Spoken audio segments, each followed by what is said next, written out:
तो दोस्तों आज हम पढ़ने वाले हैं क्लास 9th इकोनॉमिक्स का तीसरा चैप्टर जिसका नाम है निर्धनता एक चुनौती। तो यार गरीबी हमारे ही नहीं बल्कि हमारे देश के लिए भी एक बहुत बड़ी चुनौती है, तो जो कि चैप्टर के नाम से ही स्पष्ट हो रहा है। ये अध्याय केवल एग्जाम के लिए नहीं बल्कि हमारे समाज की सच्चाई को भी समझने के लिए बेहद जरूरी हो गया है। वास्तव में हमारे देश का हर चौथा व्यक्ति गरीब है। इसका मतलब वर्ष 2011 से 12 तक में भारत में लगभग 270 मिलियन लोग गरीबी में जी रहे थे और ये हमारे और हमारे देश के लिए बहुत बड़ी चुनौती है। अब पहला प्रश्न ये उठता है कि आखिर गरीबी क्या होती है। तो देखो, गरीबी का सिंपल सा मतलब होता है कि जब कोई व्यक्ति अपनी बेसिक जरूरतों को भी पूरा नहीं कर पाता है तो उसे हम गरीब कंसीडर करेंगे। जैसे किसी के पास खाने के लिए पर्याप्त भोजन ही ना हो, पीने के लिए साफ पानी भी ना हो, रहने के लिए पक्का घर ना हो और पहनने के लिए कपड़े ना हो, जो इन सब सारी बेसिक जरूरतों को भी पूरा नहीं कर सके उसे हम गरीब कंसीडर करेंगे। अब नेक्स्ट टॉपिक है गरीबी के प्रकार की। तो देखो, गरीबी मुख्य रूप से दो प्रकार की होती है। एक होती है सापेक्ष गरीबी, दूसरा होता है निरपेक्ष गरीबी। तो निरपेक्ष गरीबी उसे कहेंगे जब कोई व्यक्ति की आय इतनी कम हो कि वह अपनी बेसिक जरूरतों को ही पूरा ना कर सके तो उसे निरपेक्ष गरीबी कहा जाता है। तो भारत में गरीबी नापने के लिए मुख्यतः निरपेक्ष गरीबी का ही उपयोग किया जाता है। वहीं अगर हम बात करें सापेक्ष गरीबी की तो वह यह स्थिति होती है जब किसी व्यक्ति की आय समाज के अन्य लोगों की तुलना में कम हो तो वह सापेक्ष गरीबी के अंतर्गत आता है। अब तक तो हमने ये समझ लिया कि आखिर गरीबी क्या होती है, गरीबी के प्रकार भी समझ लिया। अब एक महत्वपूर्ण प्रश्न ये उठता है कि आखिर हम गरीबी को नापेंगे कैसे।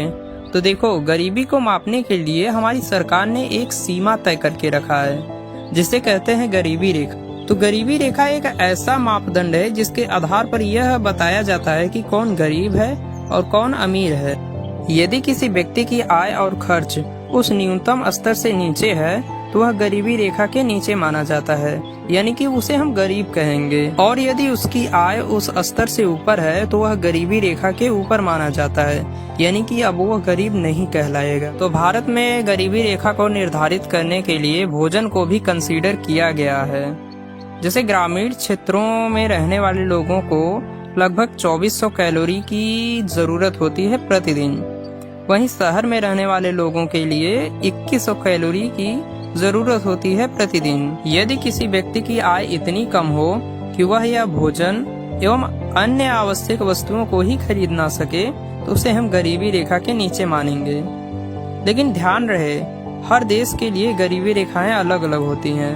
उदाहरण के लिए अमेरिका में जिस व्यक्ति के पास कार नहीं होती है उसे गरीब माना जाता है, लेकिन भारत में कार रहना तो एक लग्जरियस लाइफ है। अब बात करते हैं भारत में गरीबी की स्थिति। आजादी के समय भारत में बहुत अधिक गरीबी थी।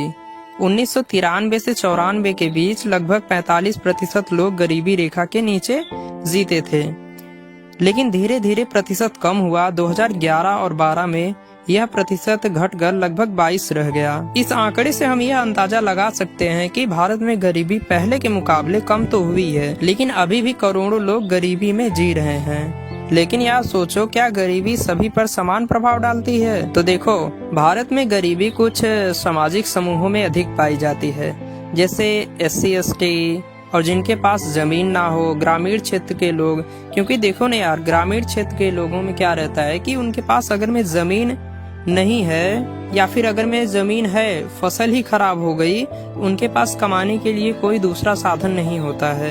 अब यहाँ से हमारा चैप्टर और भी मजेदार होने वाला है, क्योंकि अब हम आगे ये समझेंगे कि आखिर गरीबी का मेन कारण क्या है और किस वजह से गरीबी ज्यादा देखने को मिलती है। तो यार गरीबी के एक नहीं बल्कि कई कारण है। जैसे पहला कारण हो गया जनसंख्या में वृद्धि। यार आप खुद ही सोचो, जब जनसंख्या तेजी से बढ़ेगी तो संसाधन कम पड़ जाएंगे, और हम ये भी जानते हैं कि संसाधन हमारी पृथ्वी पर एक लिमिटेशन में है। इस तरह जनसंख्या बढ़ने से हमें गरीबी देखने को मिलती है। और दूसरा है बेरोजगारी। काम न मिलने से आय नहीं होती है, जिससे गरीबी बनी रहती है। तीसरा है अशिक्षा। शिक्षा के बिना अच्छी नौकरी पाना कठिन हो गया है। चौथा है कम कृषि उत्पादन। कई किसान आधुनिक तकनीकों का इस्तेमाल नहीं कर पाते हैं, जिससे उनकी फसल कम उत्पादित हो पाती है। और पांचवा है संसाधनों का असमान वितरण। जैसे कुछ लोगों के पास अधिक संपत्ति होती है, अधिक जमीन जायदाद होती है, और कुछ लोगों के पास कुछ भी नहीं होता है।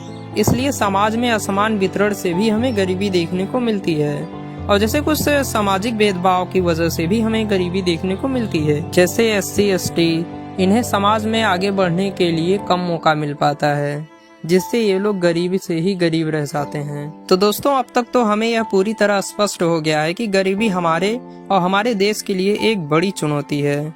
जब देश के लिए है तो इसके लिए सरकार ने किया क्या, आइए वो जानते हैं। तो गरीबी को दूर करने के लिए सरकार ने कई योजनाएं शुरू की, जैसे मनरेगा क्या होता है कि इसमें पूरे साल भर में यानी 365 दिन में 100 दिन का रोजगार दिया जाता है। सार्वजनिक वितरण प्रणाली, इसके माध्यम से गरीबों को सस्ता अनाज मिलता है। इसके अलावा भी और बहुत सारी योजनाएं सरकार ने चलाई हैं गरीबी को दूर करने के लिए। बेसिकली इन सारी योजनाओं का उद्देश्य बस होता है कि रोजगार देना, आय बढ़ाना, जीवन स्तर सुधारना और गरीबी को कम से कम करना। लेकिन क्या केवल सरकारी योजनाएं ही काफी है? नहीं। तो देखो, गरीबी को हटाने के लिए आर्थिक विकास भी बहुत ज्यादा जरूरी हो गया है। जब उद्योग बढ़ेंगे, रोजगार बढ़ेगा, तो शिक्षा का स्तर ऊंचा होगा, तभी तेजी से विकास होगा। और साथ में हमें भी जागरूक बनना पड़ेगा, शिक्षा प्राप्त करनी होगी और नए नए स्किल सीखने होंगे, और देश में समानता का भी समर्थन करना होगा। तो दोस्तों, यह चैप्टर हमें ये सिखाता है कि निर्धनता एक बड़ी चुनौती है। यह केवल आर्थिक समस्या ही नहीं, बल्कि सामाजिक और नैतिक समस्याएं भी है। जब तक समाज का हर व्यक्ति सम्मान पूर्वक जीवन नहीं जी पाएगा, तब तक एक सच्चा विकास संभव नहीं है।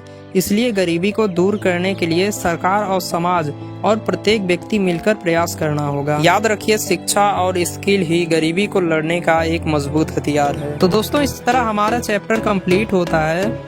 उम्मीद है आपको ये चैप्टर अच्छे से समझ में आया होगा।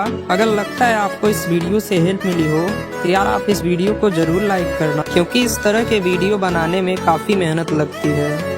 और हाँ, अगला वीडियो आपको किस चैप्टर पर चाहिए ये कमेंट में जरूर बताना। और मिलते हैं सीधे नेक्स्ट वीडियो में। तब तक के लिए bye bye and take care.